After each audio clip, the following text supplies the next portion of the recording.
A day in my life as a midwife nga mobalhin pagka content creator.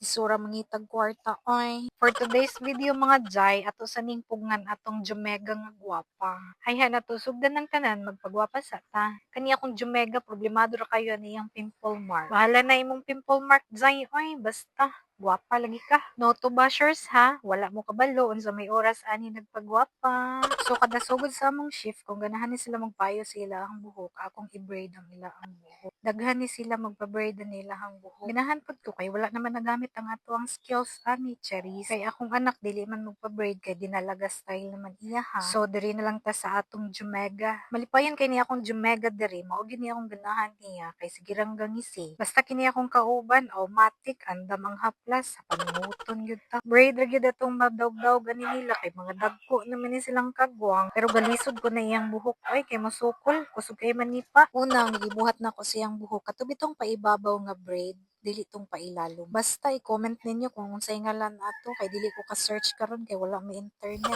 Mag-improvise na lang ta ani og pugong kay unsaon man dili naman ni mga bata, wala naman ni dalang Sanrio. So ayaw nagkatingala nganong dali mahurot ang gloves. Dili palagi magansi ang gobyerno ani. So human na ta sa Pika side, diri na pud sa Pika side atong humanon. Ay siglihok zay aron dali ta mahuman. Atong first time ni gibraid ang buhok niya tumi sa CNO. Dayon katuman to nga time nga gi-implement nga silang mga nurses, dapat mag-white jud sila. So sulod na mi sa CNO og nalipay ang chief nurse nga hipos kayo ang iyang buhok. So nangutana na dayon kung kinsa ang ga-braid sa iyang buhok. Og syempre sunod dayon ta ni sulod pud ko sa office. Chari. So outfit check na dayon. Hair check, uniform check. Sus pagdungo kay dili man white ang shoes, so failed. Eng.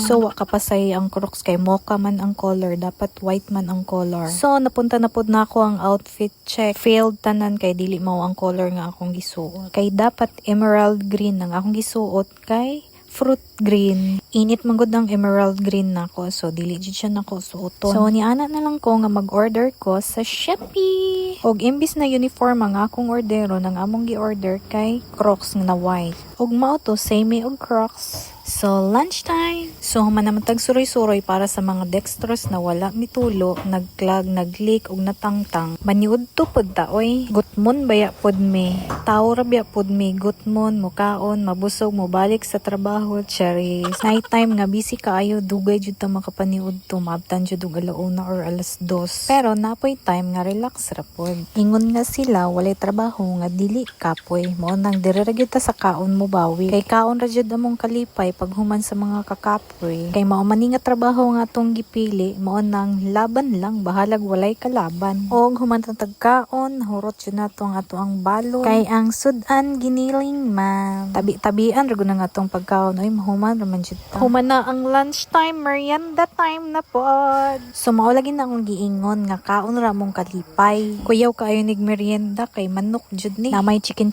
sa gawas baligya nya barato ra. So nagtipid man ta, mao ira itong paliton. Unya na may sobrang kanon ganihang udto. So mao na pud nga mo ang gi mukbang. Kay di man pud pwede nga dili magmerienda kay gutom man pod. Samtang ga merienda mi naapoy naabot nga na maligya og gold. Hoy madam, tulison unya mi ani. Affordable man daw niya hang gold. Diyos ko Lord. Negosyante gid kayo ni si madam oy. So nadala jud ta siyang pamaba, nakakuha gid tag duha ka aritis. Unya kay dili man pwede nga sige ra tagkaon, trabaho na pud ta. Trabaho dala tabi ra gyapon, dalo pang libak ba. Pinoy bita di ba na mawa. O basin nag-overthink ka diha kay basin ikaw na ang gilibak, di ta ka sure. Syempre og kinsa tay wala mo oy libakon. Bitaw oy basin mutuo ka. Pero di japon ta ka sure. Og sa wakas humana nga ako ang duty. Kanina pong PM shift ang mupuli. Pero before ta muuli ato na pud ning pagwapanghan nga ato ang Jumega. Nagsayo ba jud ni sila og duty kay para maabtan ko nila para ma-braid ni ilahang buhok. Og gwapa sila mo duty. Maunang og makita ninyo nga gaparehas ra na sila og buhok kay baw na mo ko kinsay founder ana. Tanawan nang naskilid o same ra sila buhok. Mo rounds ni sila nga gwapa. Mao nang kabalo na mo no kung gusto mo magpa-braid og buhok magsayo mo og duty kung naa ako sa unang duty. Aron dili lang sila ang gwapa mo rounds kamo pod. Og sa wakas mo ni akong pinaka-favorite nga part ang muuli.